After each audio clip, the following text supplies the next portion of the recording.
Welcome to season 7 of the Getting Into Good Trouble podcast, where we dive into global inequalities and the world's trouble. You're here with Dylan Helene. Winston Chu. And I'm Trinidaka.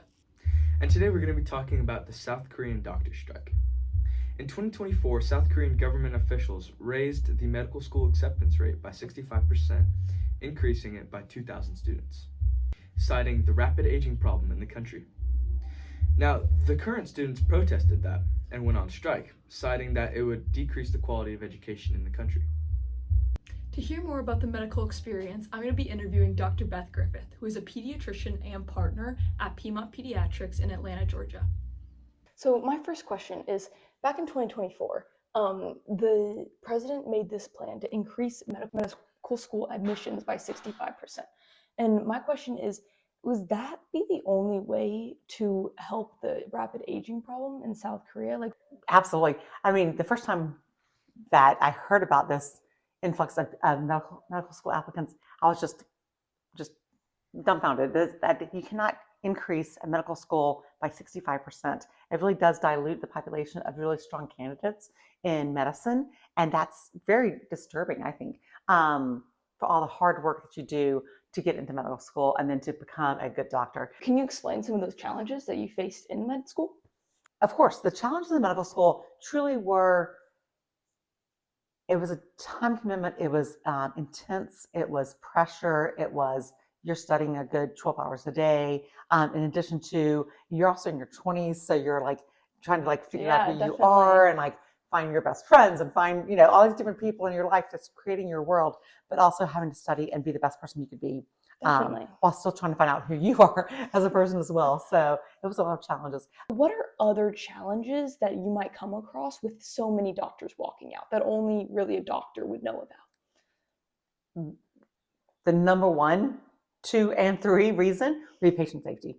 Is that when you have decreased amounts of patients and decreased amounts of providers, I should say, and you're exhausted and you're working these 36 to 40-hour shifts, as a human, you can't make the right choices. Your brain doesn't work that well. Yeah. And so you're really putting patient safety at risk, and that's very scary. We've heard from Dr. Griffith, but how impactful are the doctors to society? Well, in our research, we found that the CDC reported that in 2019, 1 billion medical visits were made to physicians. And we see that this stat applies to South Korea as well, with an estimated 3,000 deaths because of the strikes. But it is important to note that that came from the opposing political party. In 2024, the president increased the applications to medical school by 65%. The medical community strongly opposed this idea because it would result in a reduced in quality of medical education and a further imbalance in the different medical fields after medical school. Nurses had to do tasks that they weren't qualified for. They had to work 36-hour shifts and even longer, up to 40-hour shifts. And military units ended up having to be deployed into the hospitals. To get more perspective on the local community, we interviewed Kaylee Cortez, who's a local teacher in Seoul, South Korea. What was your last experience at the doctor? The wait times have gotten longer because of the different strikes happening at different times. Yeah. Since healthcare is free here, it's just under Korea's national health insurance. So did you experience any other issues with care or mistreatment or cancellation? I've had obviously in Korea they still have specialized doctors. So for example, I needed to go to a specific doctor and I tried to book an appointment and the appointment was about 2.5 months out. Did you go to the doctor before the strike started? Yeah, it was quicker. It was a lot quicker. So there's definitely a difference in time. Yeah, but I'm happy for them. The funny thing is they will literally stand outside the hospital with their signs. Korea is huge on protesting and bigger hospitals have more people, but even the small ones will have 2 guys standing outside. Were you treated by a nurse or somebody in the military and stuff, like a professional doctor? Yeah, I've always been treated by either a nurse or just an actual doctor.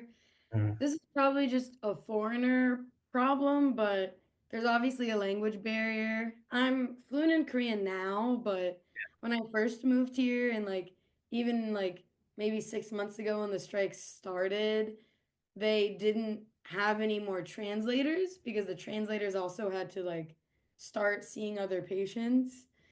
Schools in South Korea, like education in South Korea, is very strict and tedious. And Mm-hmm. so to be a doctor, you basically have to work like throughout your childhood in order to gain the status in order to become a doctor here. Like, I teach at a private academy, not like Mount Vernon, but like Yeah. after school. So like the children are like first grade coming to me from like 6 p.m. to 9 p.m. after class, doing more class. Mm-hmm. And if they don't do these things now, then they can't even get into a university that will allow them to become a doctor. Mm-hmm. Like in high school is when you decide what your job is going to be. So maybe that's like why all these doctors are like so mad that they raised the acceptance rate because they had worked so hard at this for like all their life.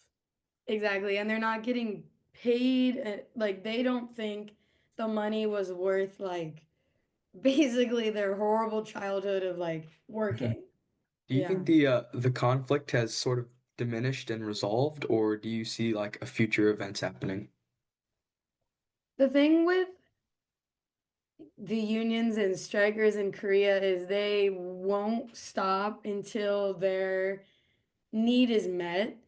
And Mm-hmm. so the doctor strikes, they're like, I heard that now they're in like meetings with the government to find like a middle ground.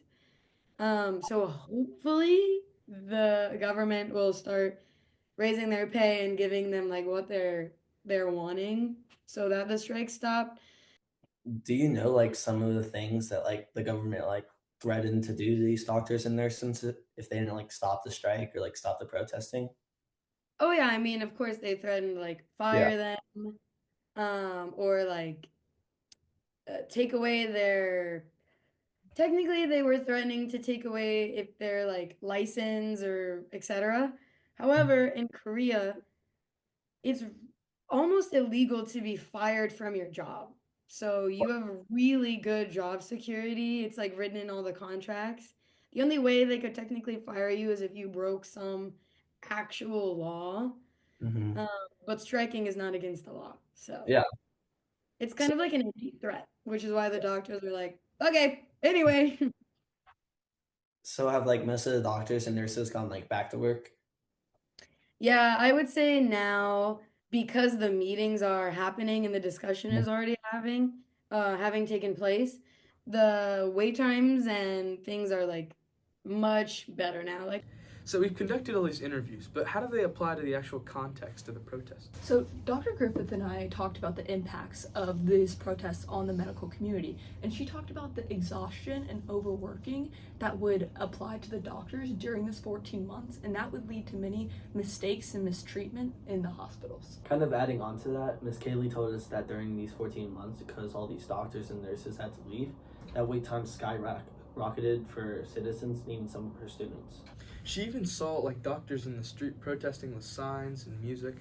Miss Kaylee told us as a teacher that these kids would go to like the normal like 8 hours of school a day, but then they would come to her class for extra schooling, like another 4 hours on top of their regular school, just to try to achieve their goal of becoming a doctor. So whether the doctors protesting is justified, we'll let you guys decide. But in the meantime, I'm your episode host, Winston Chu. I'm Dylan Helene. And I'm Chandler Daka. For more entertaining and lively discussion on global inequalities, make sure to check out our other episodes.